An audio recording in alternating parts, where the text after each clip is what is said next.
My mother-in-law trapped me by locking me in her closet and left me screaming in fear of the dark, so I turned her prank into a reckoning she'll never forget. My mother-in-law invited me over to see her new house and closet, only for her grandson to lock me inside as part of a cruel prank orchestrated by her. My husband's family and I don't have a good history, especially with my mother-in-law. To provide some backstory, my husband, Kyle, is one of 2 children in his family. He has always been the golden boy, even though he has an older sister. My mother-in-law, Monica, is a full-blown clinical narcissist. She was the type to demand gifts on my husband's or his sister's birthday, saying they wouldn't be here without her. My husband has told me previously that while growing up, every time he achieved something, she made it about herself. When I first started dating my husband and coming around his house, my mother-in-law was nice as pie. However, her behavior progressively declined as we started to get more serious. She has gotten crazier over the years. It really escalated when we decided to get married 3 years ago. My mother-in-law would interfere and make trying to plan our wedding an absolute nightmare. Thankfully, my husband and I decided right off the bat to pay for it ourselves, hoping to avoid anyone in our family inserting themselves into the process. When my mother-in-law tried to interfere and change our venue or layout of the wedding, I politely declined her suggestions. She complained to my husband, who tried to talk to me and compromise, but I told him that our decision was final. For our wedding, I had always wanted a casual, fun, non-religious wedding with a mismatched bridal party look from a loose color palette. The only thing I asked my mother-in-law and the rest of my bridesmaids to do was pick out a dress within my color palette and run it by me before they purchased it, so I would know exactly what I was working with.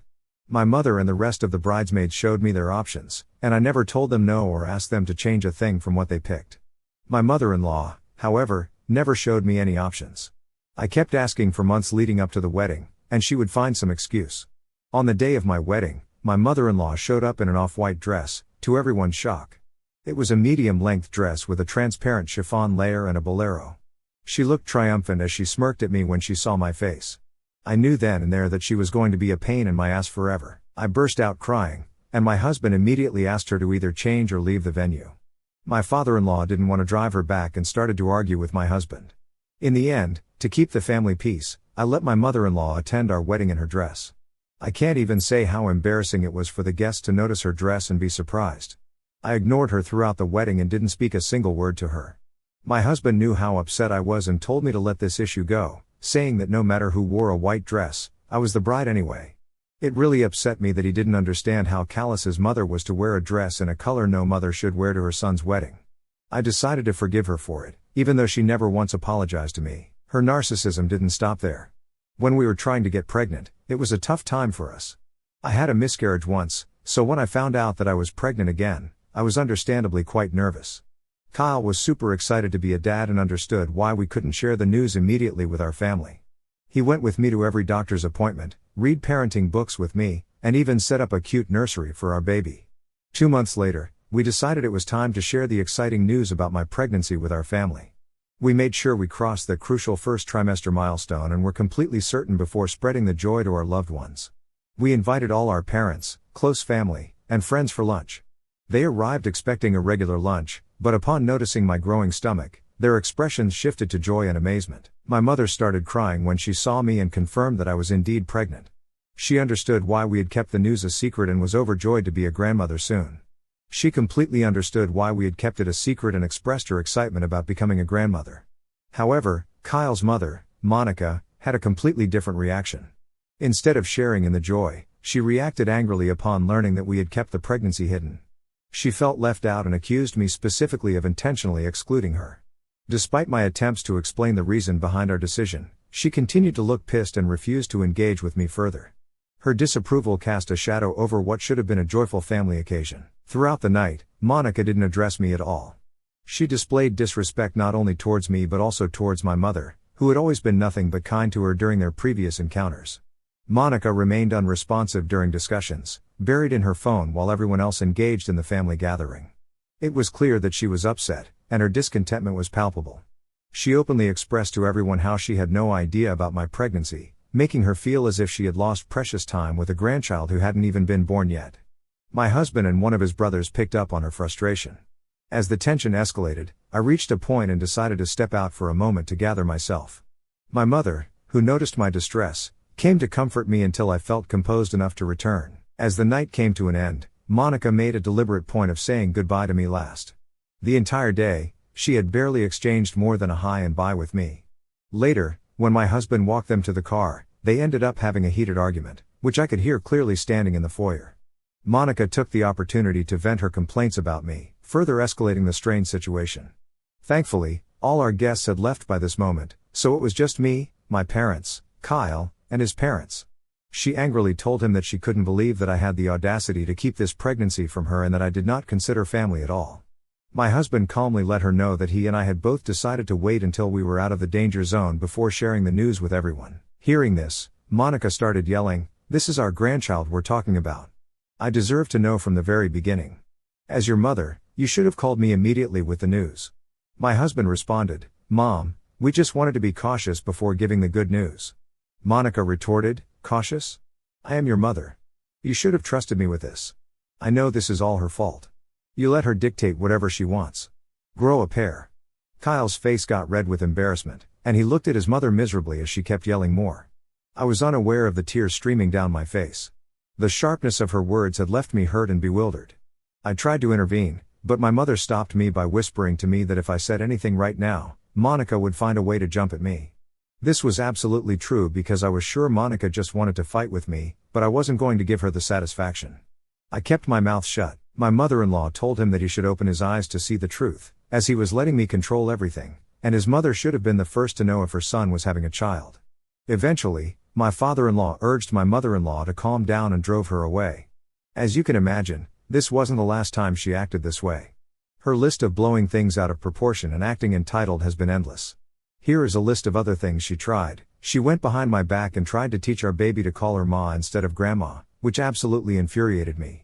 She would beg me to babysit our child and then make sure that everyone knew how much she helps us around and how we always need her. When I had a few health issues after pregnancy, she would tell me that I needed to be a better mother to her grandbaby and should get over myself. Due to all these incidents and many more, my relationship with my mother-in-law has never been great, but I continue to tolerate her for the sake of my husband. Now, coming to what happened, my mother-in-law and father-in-law recently moved into a new place. They had been inviting us to check it out, but we were quite busy, so we couldn't meet. Kyle wanted me to go alone with our child, Debbie, but I was hesitant. He urged me to go so that his mother would stop calling him and asking him to check her new place out. Begrudgingly, I agreed to go during the weekend. Debbie had a friend's birthday party to attend that weekend, so I dropped her off and asked my mother to pick her up, as Debbie loves spending time with her grandparents. It was a sunny Friday afternoon when I went to check out my in-laws' new place. The property was massive, and it looked like my father-in-law had spent a lot of money on it for his retirement. The house was huge and had a mix of modern and classic styles. The yard was really nice with lots of green plants and flowers that smelled great. When I got there and rang the doorbell, my mother-in-law opened the door, perhaps thinking it was Kyle. She looked excited at first, but when she saw it was just me, she looked confused and asked me where Kyle and Debbie were. I told her that Kyle had an appointment and Debbie had to attend her friend's birthday party. This really upset her, and she started complaining about how selfish we all were to not find any time to spend with her. I tried to change the topic awkwardly by telling her that I was there and that I would love to check out her new place. She smiled a bit sadly and invited me inside. The inside of the house was just as fancy. The entrance had a high ceiling, and everything was nicely decorated. My sister-in-law, Haley, and her 11-year-old son, Jake, were there too. I gave them a friendly greeting. My sister-in-law, much like her mom, never seemed to be a fan of mine. I couldn't figure out if it was a personal issue or just to make her mom happy, but she rarely engaged with me. My mother-in-law informed me that my father-in-law was out with his friend, so she had invited Haley and her son over to spend some quality time with them. I nodded, trying to be polite, and attempted to strike up a conversation with my sister-in-law's son by asking how school was going for him. While we were discussing the boys' school, my mother-in-law suddenly shifted the conversation to her recent clothing purchases. She mentioned how she had wanted me to come over so I could give her some advice on her new wardrobe. This caught me off guard because she never sought my advice on anything before. I tried to hide my surprise and responded with a polite, "Oh, that's nice. I'd be happy to help." It felt a bit strange given our history, but I decided to see the positive side and embrace the opportunity to bond over something as simple as fashion. She seemed pleased with my response and led the way towards what she proudly referred to as her pride and joy, the newly built walk-in closet. As we approached the impressive display of clothes, shoes, and accessories, I couldn't help but appreciate the lavish collection she had amassed. While I was admiring the outfits, my mother-in-law eagerly began showing me different pieces, asking for my opinion on colors, styles, and accessories. It was a bit surreal given our rocky history, but I tried my best to be helpful and provide thoughtful suggestions. My mother-in-law then encouraged me to look through her closet and said that she would be right back. I nodded and was checking out her new clothes when I heard the pattering of feet running behind me.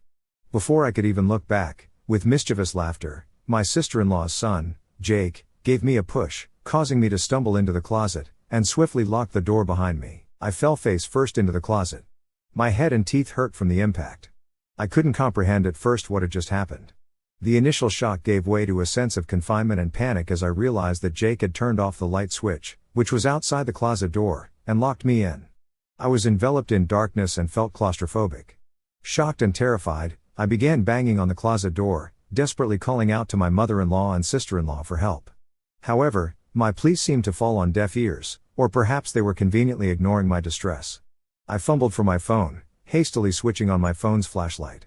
Anxiety crept in as I noticed my dwindling battery, making me worry that my phone might die before I could escape the confined closet. You see, I have had an irrational fear of darkness ever since I was a child. I had locked myself by mistake in my grandmother's closet while playing hide and seek. My grandmother, who was hard of hearing given her age, had taken an agonizing hour to finally find me stuck in the closet, crying and screaming. The sheer terror of that moment lingered, leaving me with an irrational fear that surfaced whenever I found myself enveloped in darkness. I continuously attempted to reach out to my mother-in-law and sister-in-law for assistance. Unfortunately, my calls went unanswered, and a growing sense of isolation enveloped me. I was confused as to why they wouldn't pick up my calls, even though I could hear them laughing loudly downstairs. In a last-ditch effort, I decided to dial my husband's number in desperation. After a few rings, he casually answered. Desperation in my voice, I explained the dire situation. Kyle, thank goodness you picked up. Something terrible has happened. I need your help. Kyle, seemingly unfazed, inquired about what was going on. I proceeded to recount the incident. Your nephew just pushed me and locked me inside the closet at your mom's place. He switched off the lights. I've been banging on the door, but no one has come to rescue me. You know how terrified I am of dark spaces. Kyle, less sympathetic, retorted, are you seriously calling me in the middle of my work for this? This isn't even an emergency. Just call my mother, who's inside the house, instead of calling me. Frustrated, I replied that I had called his mother and his sister several times, but they were not picking up. I explained how I didn't have a lot of charge on my phone to begin with, and switching on my phone's flashlight was also draining my battery more. I begged him to come over and help me, as he knew how scared I was of the darkness. I had talked to him at length about this. Kyle, unmoved by what I had just told him, stated, locked in a closet? Seriously? No, I can't come over as I'm busy right now, so find someone else to help you. To my dismay, he nonchalantly dismissed my continued pleas for help and cut the call short. I was stunned by his reaction. The growing panic within me pushed me to continue banging on the closet door, desperately calling my mother-in-law and sister-in-law, but their phones remained stubbornly silent. Feeling trapped and helpless, I decided to call my father-in-law since he was now the only person left whom I could call. I knew he had been out with his friends, but I had no one else to turn to. The phone rang, and I held my breath, hoping he would answer. He picked up, and I nervously explained the situation, revealing that Jake had locked me in the closet and, despite my attempts to reach out to others, no one was responding. He immediately assured me that he would make his way back home as quickly as possible and was shocked that my mother-in-law and sister-in-law couldn't hear me all this while. After what felt like an eternity, I heard voices outside. I could recognize my father-in-law yelling something, and he seemed to be directing someone to unlock the closet door. My anxiety began to subside as I realized help was finally on its way. The door creaked open, and I squinted against the sudden light. My sister-in-law and father-in-law stood there, wearing a mix of concern and frustration on their faces. I came out of the closet a bit disoriented but grateful for the release from that confined space. My father-in-law asked my mother-in-law why I was locked in her closet, and she started to feign innocence. I recounted the incident to everyone, detailing how Jake had pushed me into the closet and locked it. However, both my mother-in-law and sister-in-law scoffed at my words, dismissing them entirely. They insisted Jake would never do something like that. Frustrated and angry, I questioned why they hadn't come to check on me or respond to my banging on the door. Their excuse was that they were in the backyard, where my mother-in-law was showing Haley and Jake her new rose garden. Jake was peeking from the door, so I directed my anger at him and started to question him about why he would lock me inside, but my sister-in-law interrupted me. She told me that her son would never do such a thing and started to claim that I must have closed the door myself and the key must have fallen out. Their blatant lies left me beside myself with frustration and disbelief, as it still didn't explain how the lights got turned off. Then my father-in-law tried to calm me down, and I knew that regardless of what I said, my mother-in-law and sister-in-law would continue to defend each other. Defeated and hurt, I returned home. I called my mother on my way, apologizing that I couldn't come and pick Debbie up for the night, and she might have to stay over at their place. I was trembling with shock, and my mother knew that something was wrong, but I did not have the energy to tell her at the moment what had just happened. I reached home and waited for my husband to return so I could confront him about what his family had done to me. However, to my disbelief, when I recounted the incident to him during dinner, he berated me for overreacting and started accusing me of being childish. He insisted that this was a ridiculous accusation about his family. He refused to believe that his nephew could have locked me inside the closet and that his mother and sister had knowingly refused to help me. He continued to justify his actions on why he couldn't come to help me, saying that he wasn't at my beck and call, so I needed to be more understanding with everyone. Gaslighting me, I started to doubt myself. In an attempt to avoid further conflict, I chose not to argue with him any further. I retreated to bed, enveloped by a profound loneliness, struggling to understand what happened. The weight of the incident pressed heavily on my chest, and the feeling of being dismissed and misunderstood by my husband lingered. I knew that what had happened to me wasn't merely a prank, it was intentional, calculated, and deeply humiliating, since everyone pretty much had an idea that I was afraid of the dark. The following day, while I was at home grappling with the emotional aftermath of the previous day's ordeal, I received a TikTok link from my cousin. She asked if the video featured me. Opening the link, I was quickly horrified to see that my nephew, Jake, had recorded the entire incident and shamelessly posted it for his followers on TikTok. He was clearly telling his followers how he wanted to prank me and that locking me inside the dark closet was the perfect plan. He hid the camera in the corner and then ran to push me inside. My blood boiled in anger seeing his laughter. It infuriated me. I shared the video in our family chat, demanding that everyone now owe me an apology since I had proof. I also wrote to my sister-in-law that she needed to get Jake to delete the videos immediately. Instead of acknowledging the severity of the situation, my mother-in-law brushed it off and instead told me that this was really funny to watch. She said that she had not seen anything more hilarious than this and claimed that boys will be boys. My sister-in-law joined in with her and insisted I shouldn't be bothered by the video and just let this go, as Jake had played a harmless prank on me anyway. I warned them that if Jake didn't remove this video, I would be going the legal way. My mother-in-law replied back, saying that I was just being too much right now and that I needed to chill out and learn to be a part of the family. Fed up with their lack of empathy, I decided to take matters into my own hands and teach them all a lesson. I called the cops immediately and provided them with the evidence of the incident. Recognizing the gravity of the situation, they agreed to give my sister-in-law a visit to question her about why her 11-year-old child had a TikTok account and was posting such prank videos by pushing people into closets. Later, my sister-in-law called me angrily, asking if I seriously had the audacity to file a complaint against her. I told her that I had and that I was willing to take this to court. She started yelling at me some more, but I quickly told her that I was recording the conversation and would be happy to give it to my lawyer. She quickly shut up after that. So, A for teaching my husband's family a lesson for locking me inside the closet for over an hour. In just a few hours, I have received thousands of comments, and I'm glad to see that a majority of you understand why I decided to involve the police. I have been receiving multiple calls from my in-laws, who are asking me to withdraw my statement to the police. No official case has been filed yet, as my nephew is still a child, so the police are investigating to assess and determine the appropriate course of action. My husband, who had no idea about this, erupted when he came back from work. He had tried calling me during the day, but I had been busy with the police. When he was back, I knew we were going to have this conversation. Kyle is convinced that what I have done has totally destroyed the family and is saying that I shouldn't be so childish as to overreact over such harmless pranks. He continues to believe that Jake is just a child, hence he shouldn't be punished for this. I have talked with my parents and my sister about this. My family knows about my phobia of dark spaces, hence, they are shocked that no one came to rescue me and, more importantly, that my husband isn't advocating for me. My dad had a strong word with my husband, telling him that if I had called him for help while stuck in the dark closet, then it should have been his responsibility to either come to help me or immediately call his parents to get me out. The fact that he didn't do either of these things doesn't sit right with me or my family. Thanks to everyone's comments, I can see that my husband and his family's dismissive attitude has been going on for a long time, and I have been blind to it. I will continue to update you when there is any further development. It's been a week since my last update, and there has been a major development. You see, my sister-in-law's husband, Vic, who was out of town, recently returned and found out about what had happened between me and Jake. He completely lost it and asked my nephew to immediately take down the video and apologize to me personally. When my sister-in-law tried to defend her son's actions, Vic threatened to kick him out if he ever disrespected others like that. This was all told to me by Vic when he visited me. I agreed to meet up in the hopes I could get to the bottom of this incident. Vic came to our place with Jake, who looked sad, as if he had probably been scolded the entire time. Vic looked at him sternly as Jake immediately started to apologize to me as soon as we sat down to talk. He then started telling me that, even though he did push me into the closet, it wasn't entirely his fault. I looked at him curiously, and so did Vic.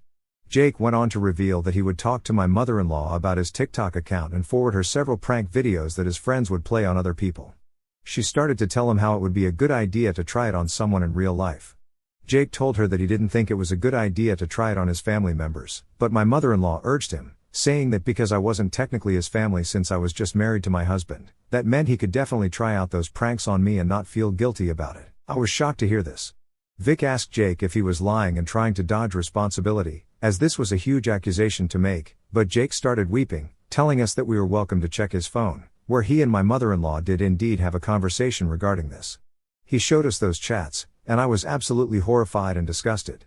For someone her age to incite a child to engage in such actions simply because she disliked me was truly appalling. Having heard enough, I promptly saved those screenshots to my phone and emphatically advised Jake against following her suggestions, emphasizing that it was the wrong course of action. Jake nodded solemnly. Vic, equally taken aback, expressed his dismay, stating how sickening it was, making him reconsider allowing his child to be around my mother-in-law. Understandably, I nodded as he continued, expressing regret for not being present to prevent Jake's actions that day. He urged me to not go through with the case and retract my statement with the police since Jake had spoken the truth. Vic was clearly afraid of the impact this would have on his child's life. I assured them that I would discuss the matter with my lawyer and the police on the condition that Jake never uploaded the video again or retained a copy of it. Jake assured me that he had indeed deleted the video and that he had no copy of it remaining. Since this conversation with Vic and Jake, I have started questioning my entire relationship with my mother-in-law. It's pretty clear now that she was behind the attack and encouraged the child to do her dirty deed so that she could get away with it. I can't allow myself to be around her ever again, as I don't know what else she might do to me if she already dislikes me this much. Hello, everyone. It's been 4 months since my last update. I have moved out of my husband's place and am currently staying with my parents. As updated previously, my evil mother-in-law was behind everything. When I confronted her about it, she refused to accept her mistakes, even after I showed her the screenshots. She tried to accuse my nephew, saying that he must have manipulated them and photoshopped it. Her lies quickly fell apart once I threatened that I would pursue this legally if she didn't admit her mistakes. My mother-in-law then begrudgingly admitted that she had pre-planned this with my nephew, and when she saw that I had come alone to visit her, she thought this would be the perfect time to play the prank on me. She continued to say how my sister-in-law was in on it too, and that they had enjoyed hearing my screams for help. She begged me to not pursue this further, saying that she would never do this to me again. Fortunately for me, I had recorded our entire conversation, so I simply ended the call with her and forwarded the voice recording to our group chat so that everyone could hear what my mother-in-law had admitted. I sent a text to my sister-in-law, saying that I had never expected her to go so low and that I hoped her son would turn out to be a better human being than her. As for my husband, our relationship just became worse and worse every day.